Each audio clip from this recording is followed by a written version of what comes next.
Hello guys, welcome to Tactics tutorial. In today's video, I will be showing you on how to change Discord password if you forgot it on PC. So first things first, if you go to settings and change your password, what you'll be able to see is that you need to put your current password in order for you to change it.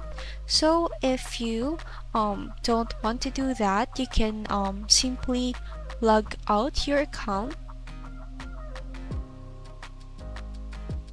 and then what you're going to do is to simply type your email and then select the forgot your password, and then it will send an instruction to your email on how for you to change your password.